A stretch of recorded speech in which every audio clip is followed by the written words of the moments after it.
মাধ্যমে দেখতে পেয়েছি তা অত্যন্ত সন্তোষজনক। সো আমরা বাইডেন সাহেবকে এবং ডক্টর মোহাম্মদ ইউনূসকে সাধুবাদ জানাই। একই সাথে সংস্কারের যে আলোচনাগুলো এসেছে, অনেকগুলো সংস্কার নিশ্চয়ই আমাদের দেশের প্রয়োজন, তবে সংস্কার নিয়ে রাজনৈতিক দলের সাথে অন্তর্বর্তীকালীন সরকারের কন্টিনিউয়াস আলোচনাটা আমি অত্যন্ত গুরুত্বপূর্ণ বলেই মনে করি।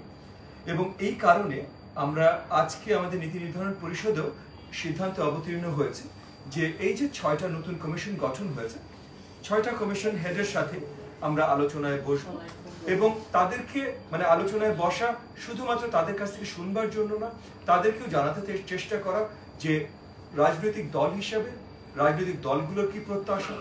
আমরা যেহেতু জনগণের সাথে কানেক্টেড, রাজনৈতিক দল মানে আমরা জনগণের হয়ে তাদের সাথে কাজ করি, তো জনগণের কাছ থেকে আমরা কি বার্তা পাচ্ছি সেটাও তাদের পর্যন্ত পৌঁছে দেওয়া এবং তাদের যদি কোনো ধরনের সহযোগিতা বা কিছুর প্রয়োজন হয় সেগুলোতেও হাত বাড়িয়ে দেওয়া। আর ভারত নিয়ে যেটা কথা হয়েছে যে আমরা আমাদের নীতি নির্ধারণী কমিটিতে সেই সিদ্ধান্ত নিয়েছি যে ভারত ইতিমধ্যে বা ভারতের আপনার দায়িত্বশীল রাজনীতিবিদরা ইতিমধ্যে যে কথাগুলো বলেছেন, নেতিবাচক কথা বলেছেন বাংলাদেশ সম্বন্ধে, বাংলাদেশ সরকার এবং জনগণ সম্বন্ধে, সেগুলো একটা শক্ত রেসপন্স বাংলাদেশ সরকার থেকে আসতে হবে। সেটা কিভাবে হতে পারে, কি হতে পারে, এগুলো নিয়েও আমরা অন্তর্বর্তী সরকারের সাথে আলোচনায় বসতে ইচ্ছুক। তো এগুলো মোটামুটি বড় দাগে আমাদের আলোচনা ছিল। এবং এই যে ছাত্র জনতা যারা নেতৃত্ব দিয়েছে, সমন্বয়কারী বলেন, প্রাইভেট বিশ্ববিদ্যালয় বলেন, ঢাকা বিশ্ববিদ্যালয়ের বাইরে যেগুলো পাবলিক বিশ্ববিদ্যালয় বলেন, এবং তরুণ সমাজের যারা নেতৃত্বের জায়গায় ছিল কিন্তু হয়তো কোনো বড় বিশ্ববিদ্যালয়ের ছাত্র ছিল না, তাদেরকে আমরা আহ্বান জানিয়েছি, তাদেরকে দাওয়াত জানিয়েছি আগামী রবিবার। যদিও এই মুহূর্তে এই তারিখটা একটু বদল হতে পারে, কারণ আমরা আসলে ডিসকাশনের সময় দেখছিলাম যে আগামী কয়েকদিন অনুকূল আবহাওয়া থাকার সম্ভাবনা অনেক বেশি। আবহাওয়ার প্রতিকূলতা যদি বেশি দেখি তাহলে হয়তো আগামী রবিবার থেকে আমরা মঙ্গলবার বা বৃহস্পতিবার করতে পারি, বাট আপাতত আমরা চাচ্ছি আগামী রবিবারই করতে, ওয়েদার পারমিটিং। তো সেখানে তরুণ নেতৃত্ব যারা দিয়েছেন, জুলাই আন্দোলনে যারা নেতৃত্ব দিয়েছেন, তাদের দাওয়াত জানিয়ে তাদের কাছ থেকে আমরা শুনতে চাই নতুন বাংলাদেশ থেকে তাদের কি প্রত্যাশা। তো তারা বলবেন, আমরা শুনবো এবং একত্রিত এই আওয়াজটাও আমরা বাংলাদেশের জনগণ, সরকার এবং আপনারা আমাদের মিডিয়া ভাই বোনেরা আপনাদের কাছে পৌঁছে দিতে চেষ্টা করব।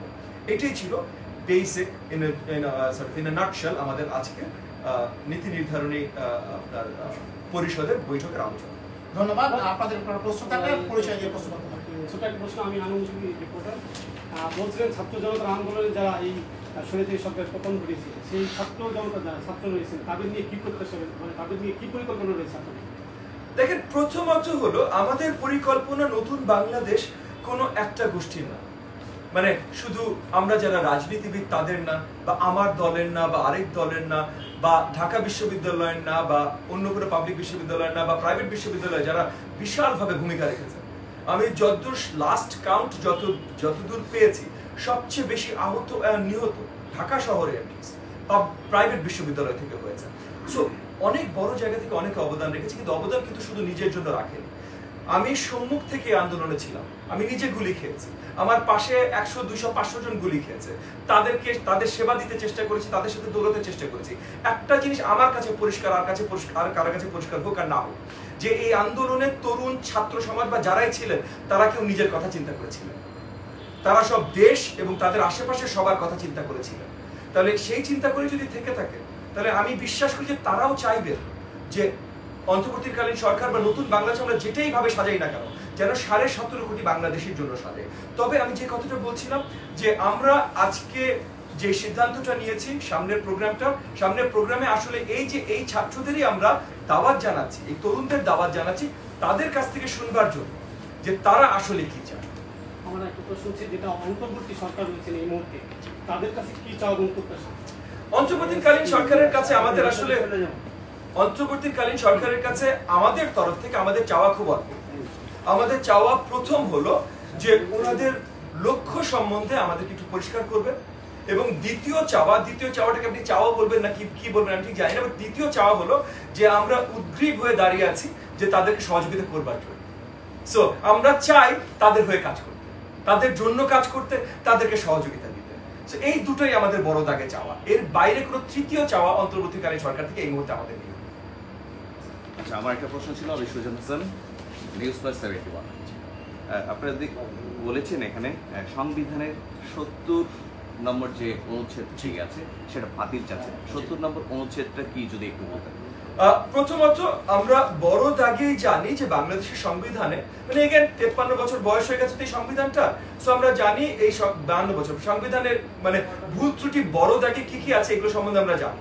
তো এর ভিতরে বড় একটা ভুল হলো আর্টিকেল 70 বা 70 অনুচ্ছেদ। 70 অনুচ্ছেদে যেটা পরিষ্কার করে হলো যে ফ্লোর ক্রসিং করা যাবে না।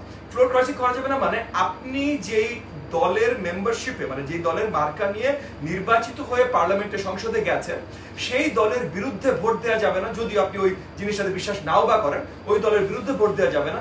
শুধু বিরুদ্ধে ভোট দেওয়া যাবে না তা না, যখন ভোট হবে তখন আপনি ভোট দেয়া থেকে আপনি এই ভোট আপনার ভোট সাসপেন্ডও করতে পারবেন। আপনার ভোট দিতেই হবে এবং আপনার দলের হয়েই ভোট দিতে হবে।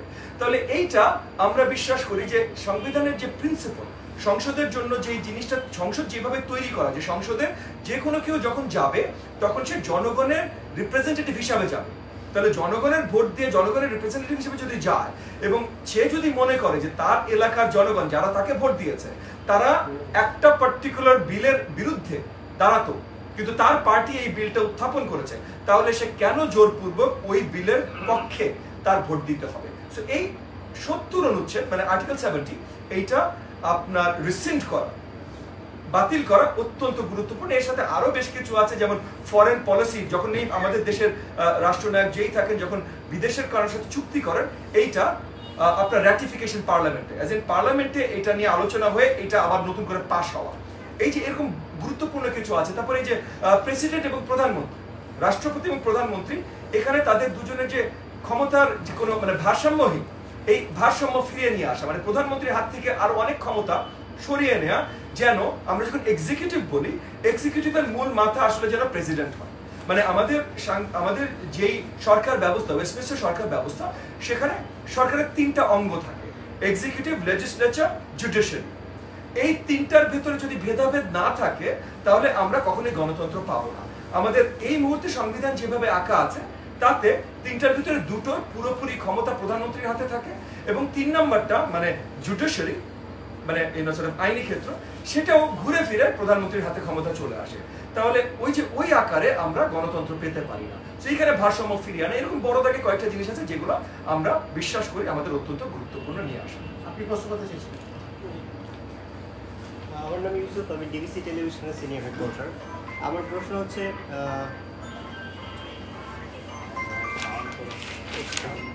আপনারা বলেছেন যে তৈরি পোশাক খাতে যে আন্দোলন হচ্ছে সেটি হচ্ছে উস্কানি দিয়ে পরাজিত ফেসিবাদের দোসররা যাতে কোনো সুযোগ নিতে না পারে, মানে আপনারা কেন মনে করেন যে এখানে উস্কানি দেওয়া হচ্ছে, মানে আপনাদের পয়েন্টগুলো কি? আরেকটা প্রশ্ন সেটা হচ্ছে আপনারা কত দিনের মধ্যে জাতীয় নির্বাচনের প্রত্যাশা করেন, মানে আপনাদের কোন দাবি আছে কিনা?